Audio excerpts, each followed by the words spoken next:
주님께서 돌보시겠다고 염려를 다 맡겨라 말씀하신 예수님, 아직도 걱정과 염려 속에 신음하며 괴로워하며 힘들어하고 있습니다.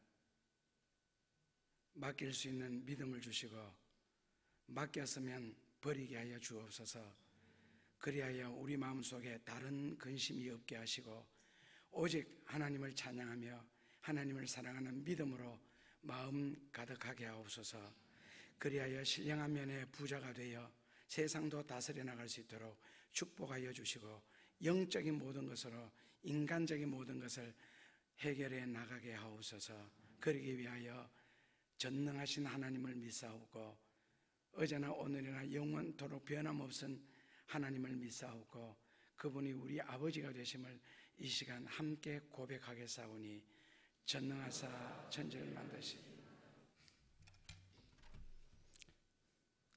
안식이라는 고귀한 시간을 통하여 우리의 영혼과 육체를 보호하시는 하나님, 이 시간 그 은혜와 사랑 앞에 찬송을 드립니다.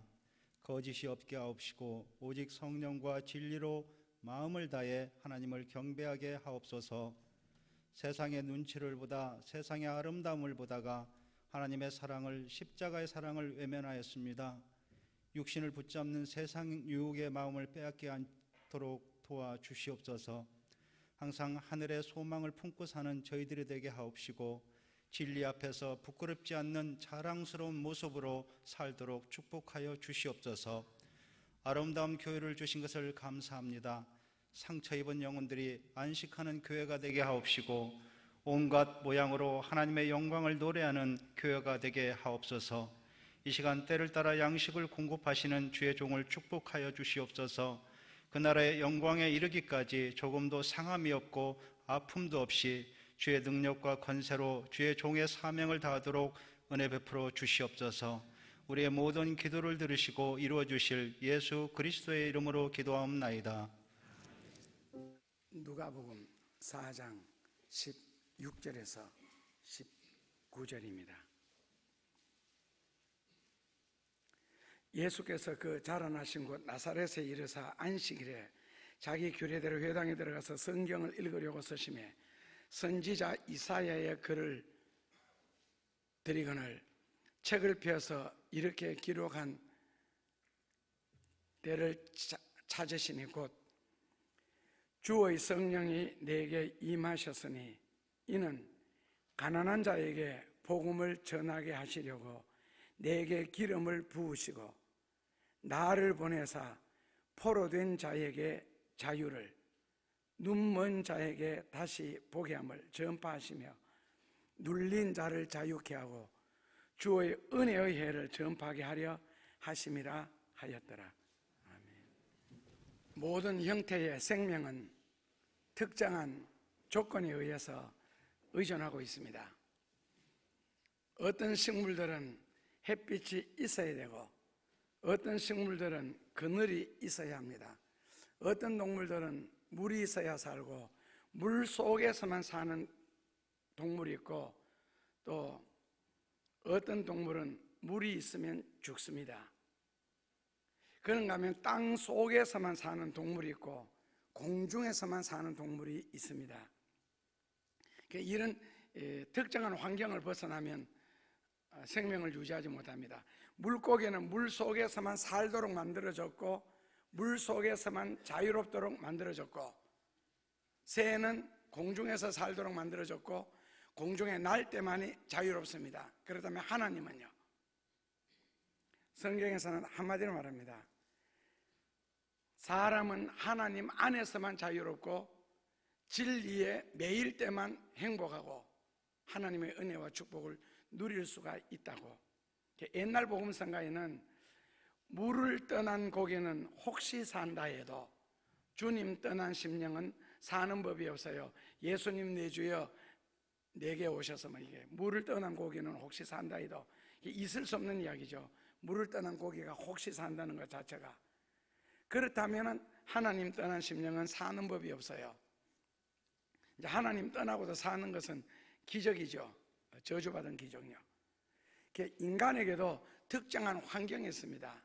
그게 사람으로 하여금 사람 되게 하는 독특한 특성이요. 그 독특한 특성 가운데서 사람은 생명을 유지할 수가 있습니다.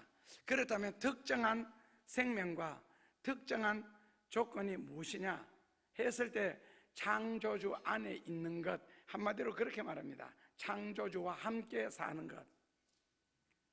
아이들은 어머니와 함께 있을 때 가장 평안함을 누리죠.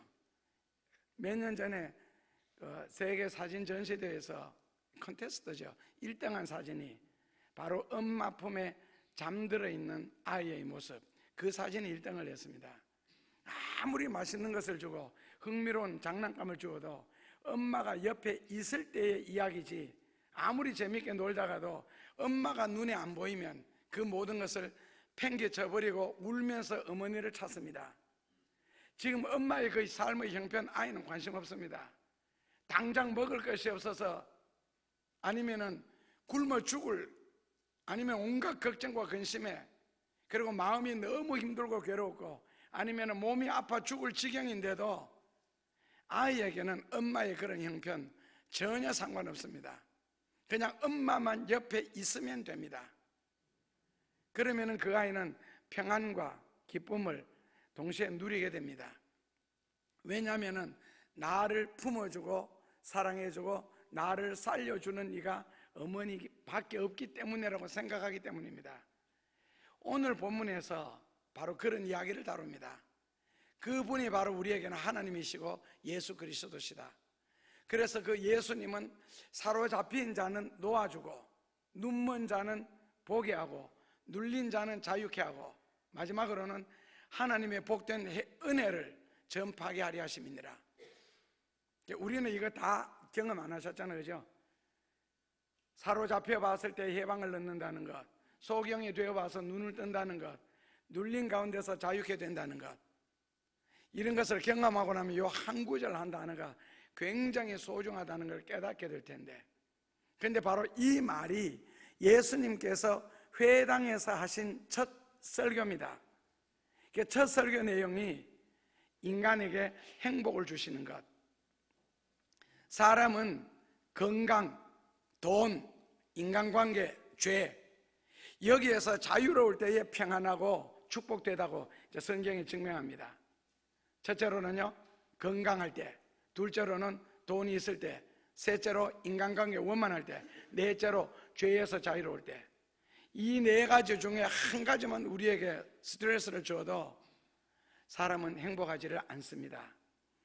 그렇다면 언제 사람들은 그런 것에 사로잡히게 되어서 눈이 멀게 되었고 눌리게 되었고 포로가 되었느냐? 아담과 이브가 선악과를 따먹을 때였습니다. 다시 말하면 신앙의 시험에 들 때부터. 신앙의 시험에 든다는 말은 하나님을 믿고 하나님을 의지하는 일에 문제가 생겼다는 뜻입니다. 사람은 시험 드는 순간부터 에덴 동산에 속한 모든 축복을 다 빼앗기게 됩니다. 지금까지 헌신하고 수없이 복받을 일을 해놓은 것이 딱 날아가 버립니다. 하나님으로부터 받을 수 있는 모든 은혜, 모든 축복으로부터 벗어나 버리게 됩니다. 그래서 시험이 무서운 겁니다. 그래서 예수님이 주 기도문을 우리에게 가르쳐 주시면서 특별히 시험에 들지 않게 기도하라고까지 말씀해 주셨습니다. 그리고 잠언 4장 23절에 무엇보다가도 특별히 너 마음을 관리 잘해라. 은근보다가도, 다른 말로 바꾸면은 시험이라는 게 그만큼 많다는 뜻입니다. 시험은 어디에서 오느냐? 다양하게 오겠죠. 뭐 지나친 욕심으로부터 하는데, 한마디로 표현하면은 자신의 잘못된 성격으로 말미암아 주어지는 경우가 제일 많고, 그리고 나의 잘못된 그 외야된 성격을 마귀가 이용함으로써 주어지기 때문에, 그래서 마음을 잘 지켜라. 즉 마귀가 틈타지 못하도록. 그래서 성경에는 사람이 화를 내어도 해가 지기 전까지 화내는 걸 끝내고, 적어도 잠자리에 들 때는 그런 모습으로 들지 마라. 이거는 뭐 건강적으로, 심리적으로, 의학적으로도 굉장히 강조하는 내용이죠. 그래서 시험에 들 때 보면은 신앙의 근본적인 문제로 시험되는 것은 절대로 아닙니다. 남들이 볼 때는 아무것도 아닌데 혼자서 깊이 생각하다 보니 생각에 꼬리를 물고 계속 생각나죠. 그래서 결국 생각에 빠져서 시험에 들므로써 하나님으로부터, 진리로부터 벗어나게 됩니다. 유대인들처럼이나 우리나라 일제강점기처럼 민족적인 문제 가지고 시험되는 것이 아니라는 뜻이죠. 아무것도 아닌 것, 무시해버리면 별것 아닌 것, 그런 것을 가지고 시험이라고 들고 나옵니다. 그러니까 시험도 아닌 시험을 시험이라고 생각하는, 거기에 이제 문제가 있는 거죠. 그러니까 그 혼자만의 시험이지 민족적인 것도 아니고 교회가 존재하느냐 마느냐는 문제가 아니라는 뜻입니다. 혼자서 해결할 수 있는 시험 문제 같으면 밖으로 드러낼 필요 없습니다. 혼자서 해결하시면 됩니다. 드러내다 보면은 시험이 됩니다. 시험에 들물어서 인간은 포로가 되게 되어 있고 그때부터 눌리게 되어 있고 그리고 모든 자유를 잃어버리게 됩니다. 시험에 들었기 때문에 에덴 동산을 결국 잃게 되고 하나님의 모든 축복과 은혜를 잃게 되고 그리고 그 죄가 지금 우리에게까지 미치게 됩니다. 그런데 사람이 시험에 들게 되면 얼마나 담대해지고 악해지느냐 하면은 나는 하나님으로부터 모든 저주 받을 각오와 준비가 되어 있다. 심지어 이런 말까지 합니다. 복 받을 준비, 은혜 받을 준비가 되어 있다. 이렇게 말을 해야 되는데 저주 받을 준비가 되어 있대요. 각오도 되어 있고. 그런 준비나 각오는 안 하셔도 되는데, 그런데 그 말 자체가 얼마나 무서운 저주라는 걸 몰라서 그렇습니다. 인생에 정말 뜨거운 맛을 못 봐서 그렇습니다. 인간적으로 지금까지 살아오면서 어려운 경우는 많이 당해봤지만은 하나님으로부터 주어지는 고통이 얼마나 큰지를 몰라서 그렇습니다. 그렇기 때문에 기도도 좋고 헌신도 좋고 봉사도 좋고 전도도 다 좋습니다. 그러나 그것이 시험에 드는 순간 모든 것은 끝나버립니다. 그래서 예수님이 특별히 시험에 들지 않게 너 성격 관리를 잘해라. 시험에 드는 순간 하나님으로부터, 교회로부터, 진리로부터 모든 것은 단절되어 버립니다. 그리고는 그때부터는 악마의 편이 됩니다. 그때부터는 입술에서 성경 구절이 아무리 줄줄 나와도 다 악마에 의해서 이용당하는 성경 구절이고, 그때부터는 모든 기도, 모든 찬송 다 필요 없습니다. 이미 마귀 편에 가서 있기 때문에 그렇습니다. 시험에 드는 순간부터 더 이상 하나님의 편이 아니고 더 이상 진리의 편이 아닙니다. 그래서 성경 구절도 필요가 없습니다. 마귀가 성경 구절 이용할 때 예수님을 위해서 사용한 게 아니잖아요. 성경에 이르기를 뛰어내리라, 천사가 너를 받쳐준다 하지 않았느냐. 그게 정말 예수님을 위해서 한 성경 구절입니까? 그래서 시험에 들게 되면은 모든 것이 자유롭지 못하게 되고 결국 자유롭지 못하다 그런 말은 부자유스럽게 됩니다. 자, 부자유란 무엇이냐? 육신의 몸은 장애로 부자유스러워지게 되고 영혼은 죄로 말미암아 무거워지게 되고 물질은 돈의 빚으로 말미암아 고통스러워지는 것, 이것을 부자유라 그럽니다. 부자유는 부자유스럽지요. 이게 얼마나 고통스럽고 부자유스러운 건데요. 그래서 부자유라는 것은 굉장히 부자유스럽습니다. 그게 불편하고 힘든다는 말이죠. 그런데 예수님의 첫 설교의 내용이 무엇이냐? 그런 부자유스러운 것, 그런 모든 불행, 고통, 갇힘, 눌림 이런 데서 자유를 선포하시는 것. 그래서 포로에서 자유로입니다. 애굽에서 가나안으로. 그래서 예수님의 일생을 그 포로 된 자들, 그리고 애굽에 속한 자들, 그리고 육신에 눌린 자들, 병으로 고통당한 이런 자들을 고쳐주시고 강하게 해주시고 인도해 주셨지요. 우리가 만약에 포로가 된다면 하나님의 사랑의 포로가 되거나 진리의 포로가 된다면 이것은 복 중의 행복입니다. 그러나 다른 것의 포로는 정말 고통스러운 겁니다. 그래서 그 포로에서 자유를 얻기 위해서 성경이 하는 일이, 첫째로는 오늘 본문에 보면은 주의 성령이 내게 임하셨으니, 물론 그 성령은 예수님께 임하는 겁니다. 그래서 성령이 임함으로써 하나님께로 주신 고귀한 사명을 감당하고 성취하라고. 만약에 그 성령이 오늘 우리에게 임하신다면 우리 각자가 이 세상에서 해야 할 일들을 가장 귀하게 아름답게 하라고. 그래서 그 성령이 임하시면 제일 먼저 하는 일이 가난한 자에게 복음을 전파하게 하시고, 가난한 자에게 복음 전도의 전제가 성령의 임재. 그러니까 전도는 성령을 받지 아니하면 하지를 못합니다. 오기로 할 수도 있겠지요. 그러나 그것은 하나님이 기뻐하시는 일이 아니고요. 그리고 복음 전도의 대상은요, 가난한 자. 가난한 자만이 복음을 가슴으로 받아들일 수가 있답니다. 결국 복음을 받아들이는 것은 부자들은 할 수가 없다. 그래서 여기서 말하는 성경의 가난하다는 의미는요, 마태복음, 마가복음이 다릅니다.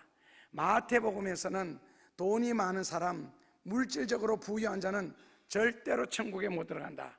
뭐까지 표현했느냐 하면은 낙타가 바늘 구멍 속으로.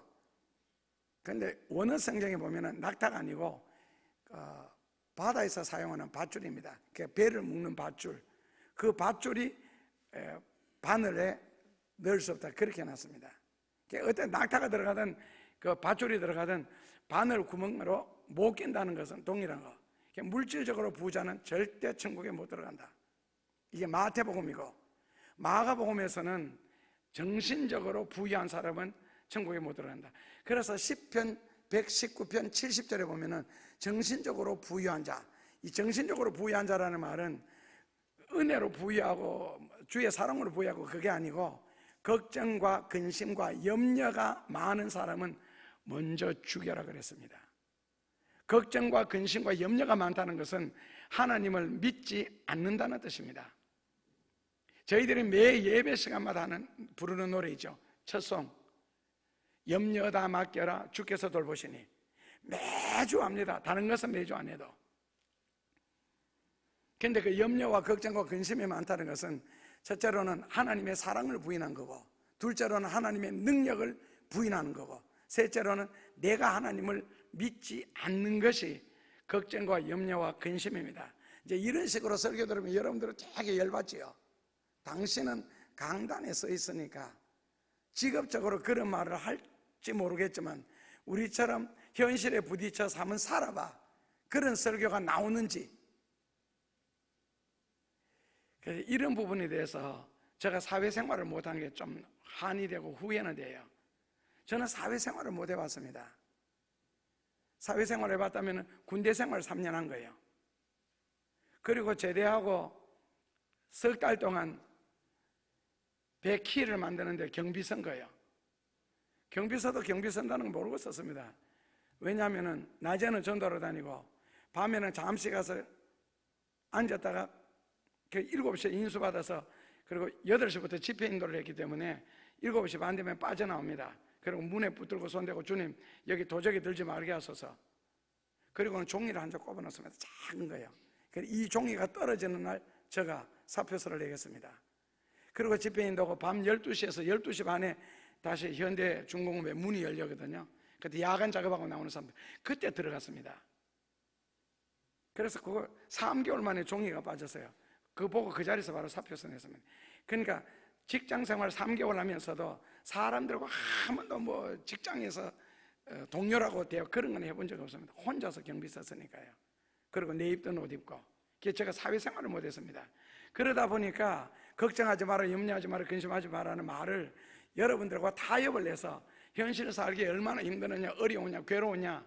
그렇기 때문에 걱정해도 된다, 염려해도 된다, 이렇게 여러분들 입장에서 설교를 해줘야 위로가 될 텐데 그걸 저는 죄라고 말했습니다. 하나님을 믿지 않는 죄, 하나님의 능력을 거부하는 죄, 하나님이 우리를 향한 사랑을 거부하는 죄. 그러니까 부담스럽죠. 그런데 성경에는 그렇게 해놨습니다. 요셉처럼 감옥에 들어가도, 요업처럼 다 잃어도 그들이 원망치 않고 불평하지 않고 오히려 요셉 같은 경우에는 더 충성했고 요업 같은 경우에는 더 하나님을 향한 그 신앙 고백이 더 건강해지거든요. 그런데 실제로 그들의 고백대로, 그들의 삶의 모습대로 결국 넉넉하고 풍성한 보상을 받습니다. 하나님이 우리를 택했다 그랬습니다. 그리고 한 번 택한 백성은 절대로 잃지 않는다, 놓지 않는다. 내가 배신하기 전에는, 내가 시험에 들기 전에는 절대로 잃지 않는다, 놓지 않는다.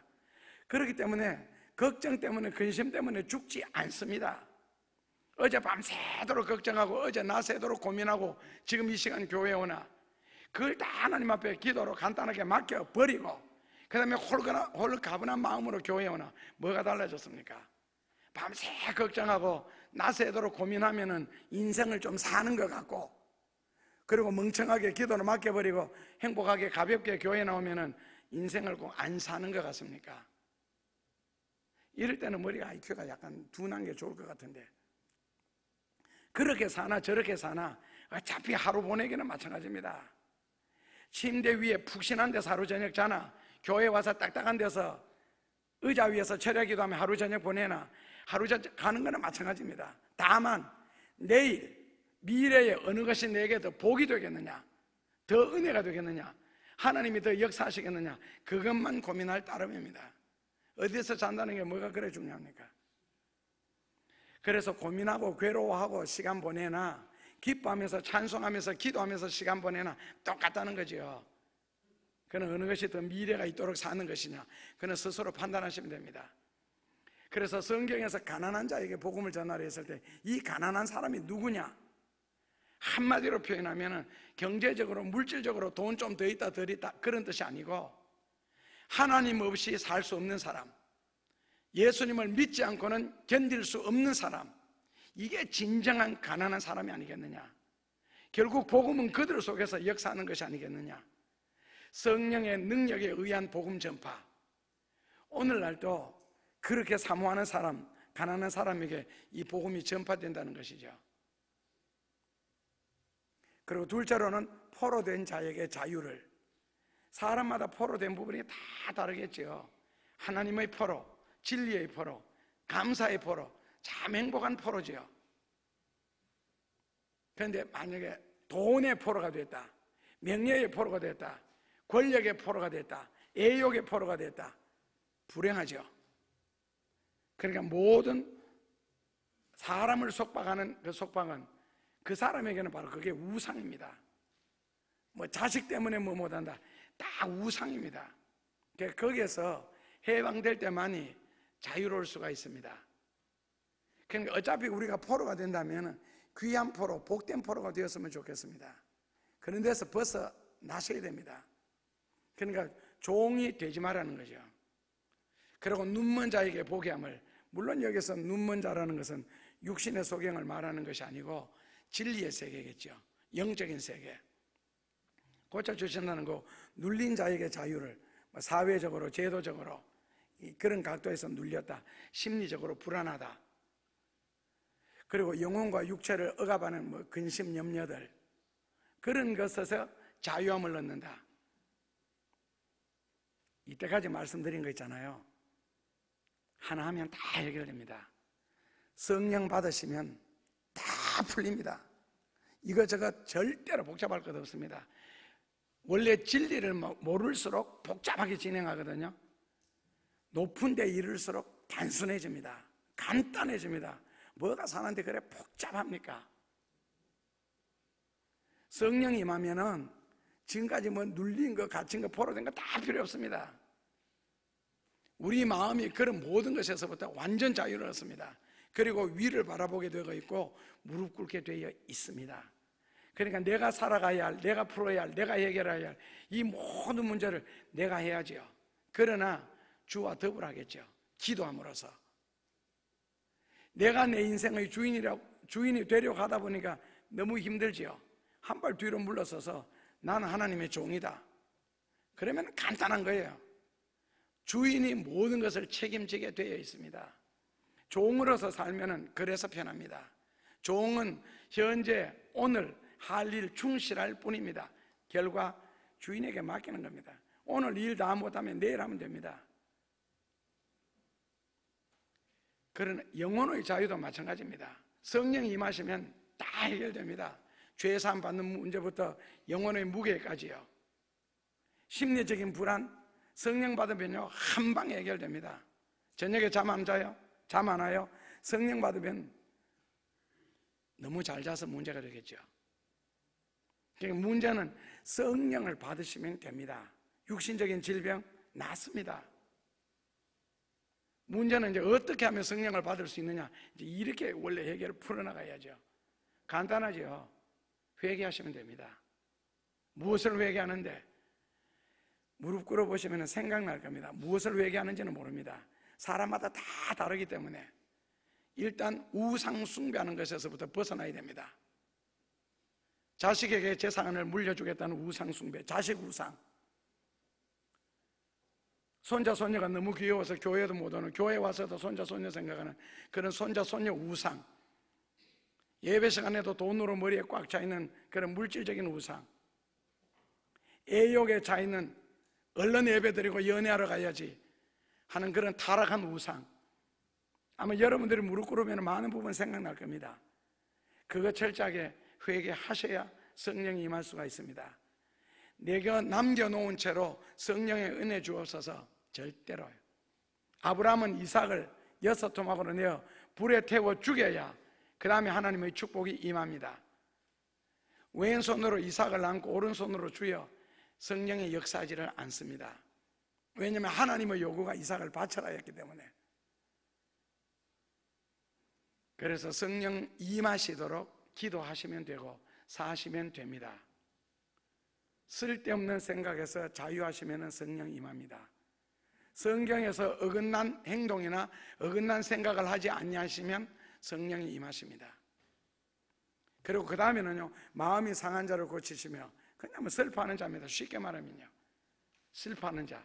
그러니까 하나님의 자비로 얼마든지 높임을 받을 수 있는데 성령이 임하시면 이거 저절로 해결됩니다. 그리고 마지막으로 모든 사람에게 은혜의 해를 전폐하시며, 은혜의 해. 은혜의 해라는 것은 구약에서는 희년입니다. 희년이라는 말은 노예들은 해방이랍니다. 부채는 탕감이 되고 모든 땅들은 원래 주인에게로 돌아갑니다. 주고 사고 판 모든 것도요. 그래서 50년 전에 사게 되면 50년어치 돈을 주고 사야 되고, 이게 희년이 1년 남았으면 1년 값 주면 됩니다. 50분의 1. 그래서 모든 것은 자기 자리로 돌아가는 것.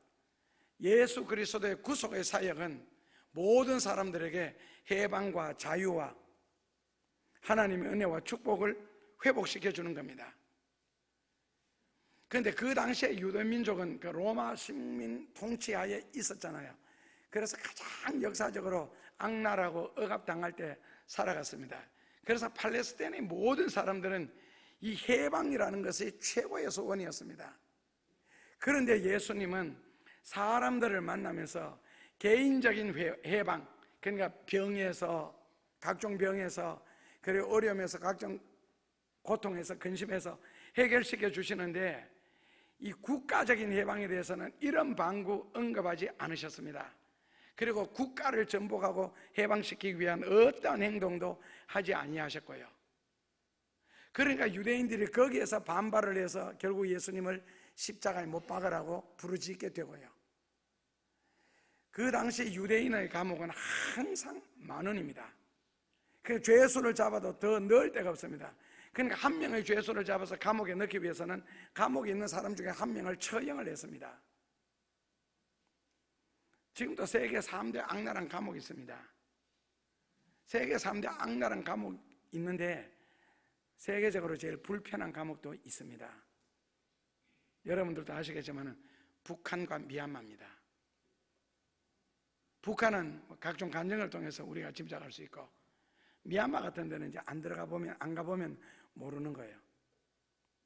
한국 사람이 미얀마에서 공장을 하다가 사업을 하다가 한국에 2주 동안 휴가를 왔다가 가니까 공장이 없어졌어요. 미얀마 사람에게 잘 지켜달라고 부탁을 했는데 그 사람이 2주 동안 다 팔아먹어 버렸습니다. 그래서 경찰에다가 고발을 했더니 경찰은 오히려 한국 사람을 감옥에다 넣었습니다. 감옥에 들어갔다가 나와서, 미얀마는 들어가면 2년 동안 묻지도 않습니다. 왜 들어왔는지를. 그냥 있습니다. 감옥은요, 한국은 좀 낫잖아요. 옆에 구석에 보면은 화장실이 따로 있고 물론 뭐 변기 뚜껑 같은 건 없는데 요즘에는 모르겠습니다. 옛날에는 그냥 시멘트만 네모반데 그 중국식으로요.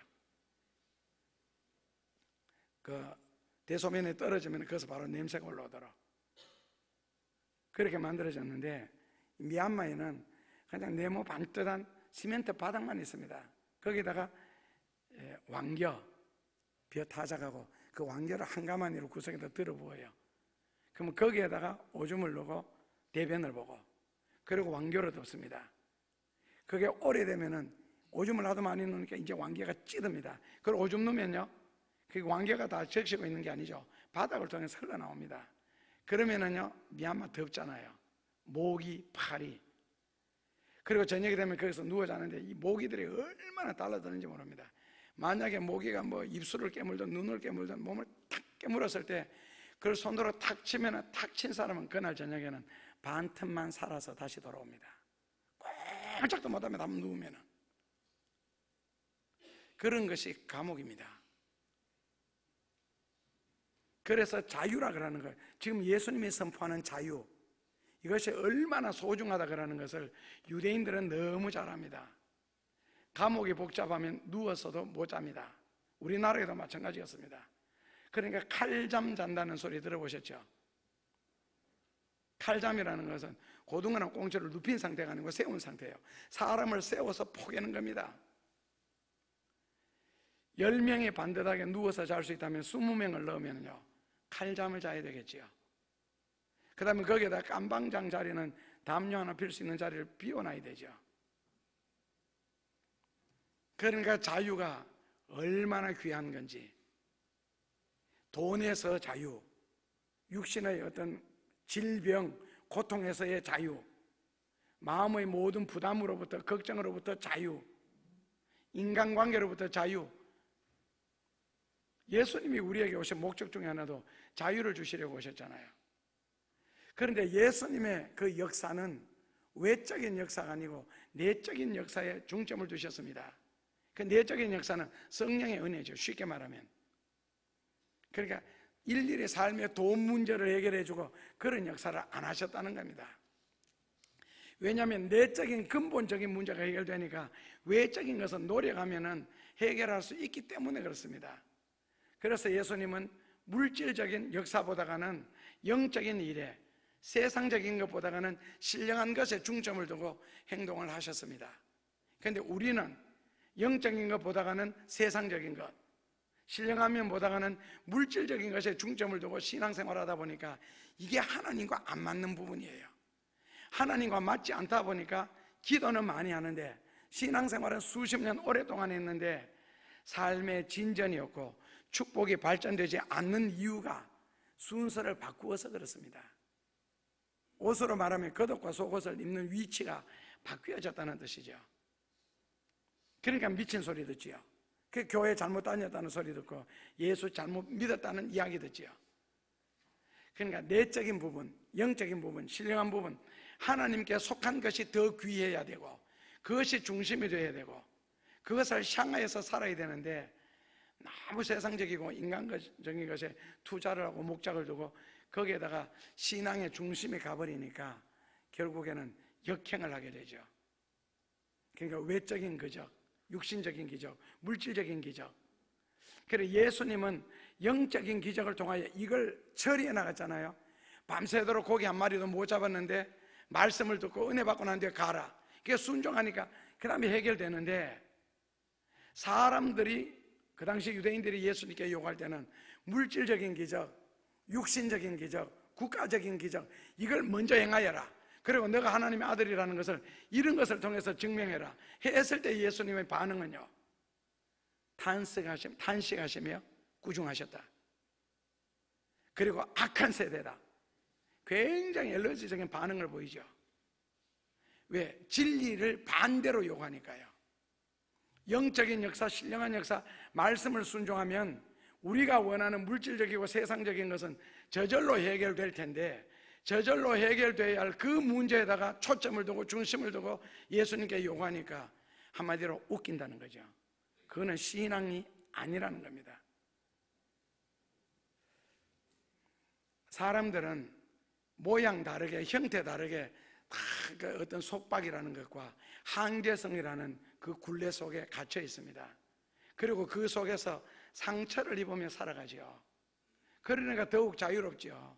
자유롭고 싶지요. 그러기에 자유하고 싶은 그 모습, 그 종류도 또 다 다릅니다. 병에 되게 시달리는 사람들은요, 돈 다 필요 없다 그럽니다. 건강하게 한번 활보해 봤으면, 음식이라도 맛있게 한번 먹어봤으면, 그리고 돈으로 고생하는 사람은요, 돈 한번 실컷 써봤으면. 그런데 그렇게 살아본 사람들은요, 마음 편하게 한번 살아봤으면, 그렇게 살아본 사람은요, 영생 문제 가지고 고민하게 됩니다. 부자든 율법을 다 아는 율법사든 교회, 예루살렘 교회 6번째나 높은 니고데모라는 장로든 다 영생 문제 고민하게 됩니다. 그리고 교회 다니게 되고, 그리고 교회 다니면서 정말 진리를 한번 들어보고 싶다는 거. 성경에는 옥에 갇힌 사람들도 많습니다. 요셉이나 바울처럼 육신의 몸이 영어가 되어버린 거죠. 옥에 갇히는 경우들. 요업처럼 극심한 질병이라든지 아니면은 가족들을 다 잃어버리는 그런 어떤 감옥. 니고데모처럼 정신적으로 진리를 찾지 못해서 당하는 괴로움들요. 상담하다 보면 가끔 그런 경우들 많이 말합니다. 목사님, 저는 가정 문제, 자녀 문제, 사업 문제 때문에 고민하는 것이 아니고 교회 때문에 골치 아파 죽겠습니다. 교회가 왜 당신을 골치 아프게 합니까? 강단에서 딴소리 좀 안 했으면 좋겠습니다. 그리고 사렙다 과부처럼요, 먹을 것 때문에, 당장 의식주 때문에 괴로움을 당하는 경우가 있습니다. 어쨌든 내가 걱정한다, 염려한다, 괴로움을 당한다, 이 모든 문제는 감옥입니다. 자유롭지 못한 것은 감옥 생활입니다. 이들이 자유를 얻는 방법도 또 다 다릅니다. 보면은 자유를 얻는 방법도. 근데 결론은 갈라디아서 5장 1절에 보면은 예수님이 우리를 자유케 하신다. 자유를 주셨으니 다시는 종의 멍에를 매지 마라. 예수님이 우리를 자유케 하려고 자유를 주셨고 그 자유를 위해서 우리 가운데 오셨다. 그런데 이 자유를 누릴 때까지는 이제 심각한 고민이 있습니다. 고난이 없이 성취되는 일이 세상에는 하나도 없거든요. 고생 없이 이루어지는 일이 없고, 고생하는 거 사는 방법 하나입니다. 빈대부터 살면 됩니다. 누군가에게 의지하여 살면 되고요. 그러면 자기가 노력 안 해도 사라지죠. 그 자체가 비참한 거죠. 인생을 어떻게 살았길래. 어린이들 같으면 엄마에게 의지해서 엄마에게 맡겨서 이해가 되는데, 나이가 벌써 대학을 졸업하고 안 그러면 학교를 다 졸업하고 사회에 나왔는데, 사회에 나와서 어떻게 생활하고 행동하길래 남에게 의지해서 산다, 남의 도움으로 뭔가를 해결하겠다, 그게 무슨 거짓 근성 사고방식을 갖고 살아요. 그러니까 고난 없이 노력 없이 고생 없이 땀 흘림이 없이 이루어질 수 있는 것은 아무것도 없습니다.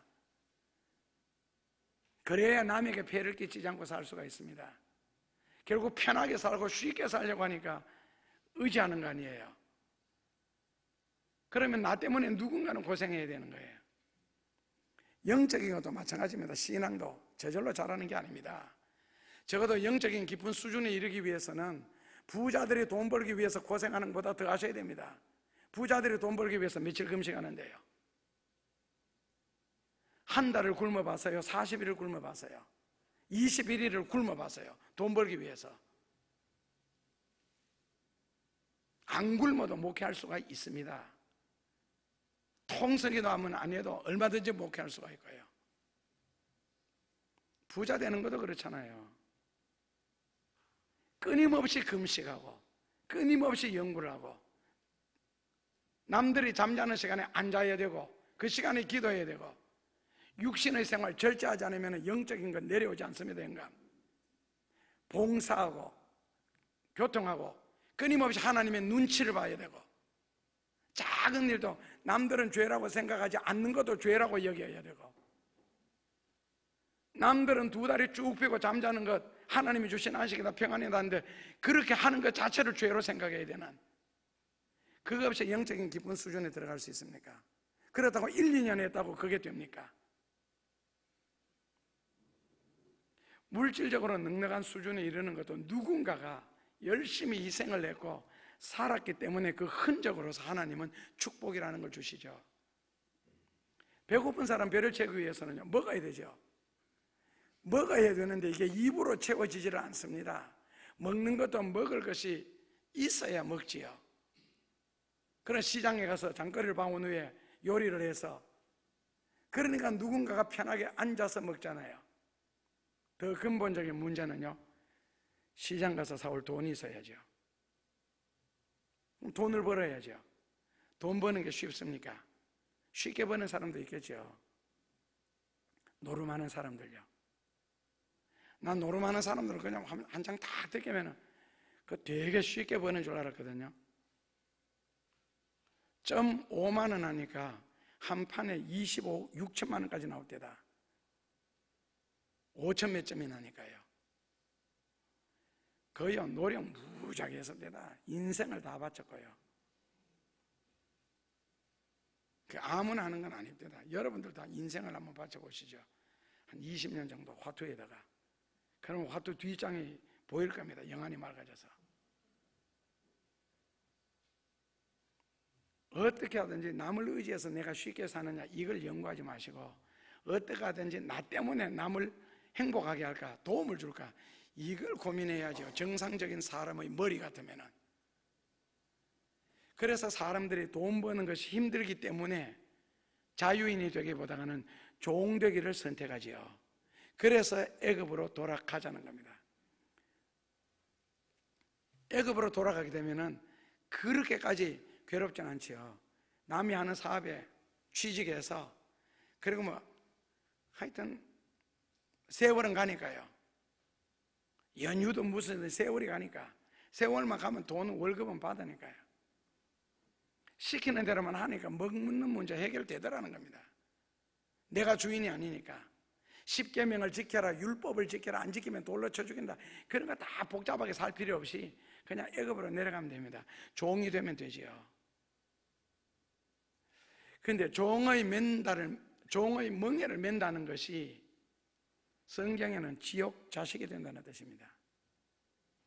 그냥 종으로 끝나는 것이 아니고, 예수님이 우리를 자유케 하시려고 십자가를 지셨는데 그 선포해 놓은 그 자유를 버리고 종이 된다는 것은 결국에는 악마의 자식이 된다는 겁니다. 앞으로 성경에서 말하는 666표를 받지 아니하면은 세상에서는 자유롭습니다. 그러나 성경적으로는 지옥에 갑니다. 그러나 지옥에 가지 않기 위해서는 그 표를 받지 아니하므로 고통을 겪어야 할 시간들이 있습니다. 그래서 요한계시록 14장 12절에는 미리 말씀했습니다. 인내가 필요한 때가 온다고, 힘드는 때가 온다고, 그러나 길지 않다고. 세상적으로 살면 당장 물질적이고 뭐 병이 걸렸을 때 문제는 해결되겠죠. 그러나 그들이 더 큰 고통을 겪을 준비를 하는 거라고. 잠시 편하고 영원토록 그 고통을 겪게 된다고. 유황불이 타는 못에 들어가서, 혹시 유황불 구경해 보셨어요? 우리 어릴 때는 장난 많이 했습니다. 지금도 전봇대 올라가서 애자를 깨면 됩니다. 그 하얀 거요. 그거 깨면은 그 속에 노란 게 나옵니다. 그거 우리는 그때 그거 많이 주웠습니다. 그거 깨서 그 노란 거 모아서 불을 붙이면은요, 팍 터지면서 빨간 불이 안 나오고 노란 불, 파란 불이 나옵니다. 그는 온도에 따라서 다르거든요, 불 색깔이. 그런 불 속에서 영원토록 시달려야 된다. 그 불이 팍 붙으면서 팍 하고 터질 때는 깜짝 놀라죠. 그러니까 세상에서 잠시 편할래, 그 다음에 영원하게 편할래. 근데 세상에서 그거 받아도 편한 게 아니죠. 그 다음부터는 그걸 준 자로 하여금 지배를 당해야 되는, 어느 정도 지배를요, 생각하는 것조차도 내 마음대로 생각 못하고, 심지어는 부부 관계조차도 위에서 명이 내려와야 됩니다. 오늘 저녁에 부부 관계해, 하지마, 하지마라 그러면 되지를 않습니다. 지금처럼 여러분들이 조절하는 게 아닙니다. 그때가 되면요, 근데 그것도 편한 게 아니고 누구의 종이 되는 거지요. 그래서 예수님이 십자가에 달려 돌아가셨다, 그리고 나를 위하여 돌아가셨다, 이것을 믿게 되면은 예수님은 죽으심으로써 나의 삶의 문제를 해결해 놓으셨다잖아요. 그런데 더 이상 더 큰 문제가 있습니까? 예수님이 죽으심으로써 나의 삶의 문제를 해결해 놓으셨는데 다시 예수님을 죽일 정도로 큰 인생의 문제가 있느냐고요. 자존심으로 예수님을 다시 죽일까요? 돈 때문에 예수님을 죽일까요? 그런 건 없잖아요.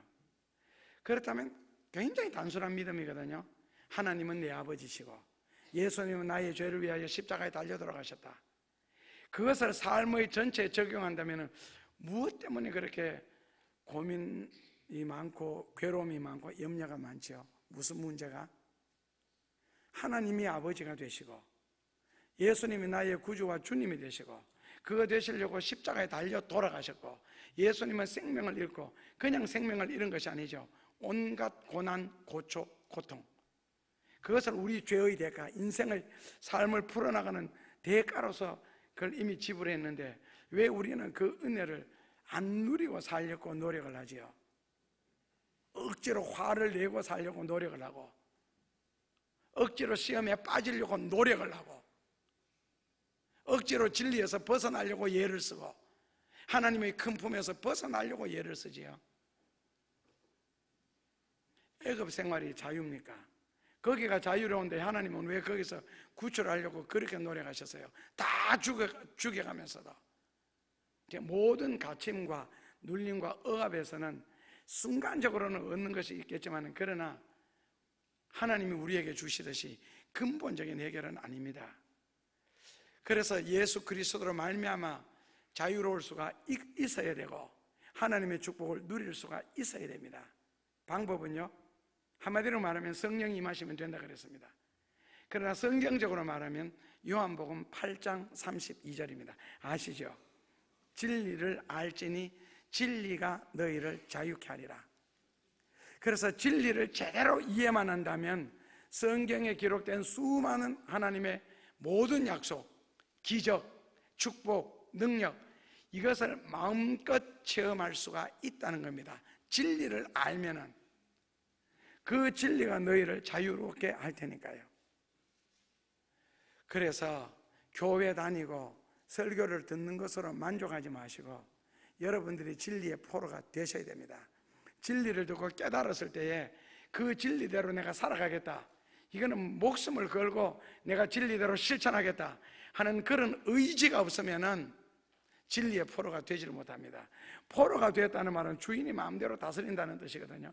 그렇다면 우리가 진리의 포로가 되면 진리가 원하는 대로 움직여줘야 되고 진리가 원하는 대로 생각해야 되고 진리가 원하는 대로 행동하셔야 됩니다. 그러면은 진리가 우리를 모든 것에서 자유를 주실 겁니다. 그 자유는 바로 하나님의 은혜고 하나님의 축복이고 하나님의 기적입니다.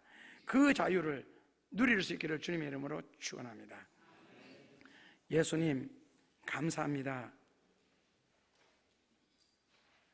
예수님께서 해결해 놓으신 인생의 문제들, 모든 것에서 선포해 놓으신 그 자유를 저희들도 마음껏 누릴 수 있도록 진리를 알게 하옵소서. 예수님을 알지니 예수님이 너희를 자유케 하리라 하셨습니다. 예수님에게서 어긋난 행동하지 말게 하시고 어긋난 생각하지 말게 하시고 무엇보다도 시험에 들지 않게 깨어있게 하여 주옵소서.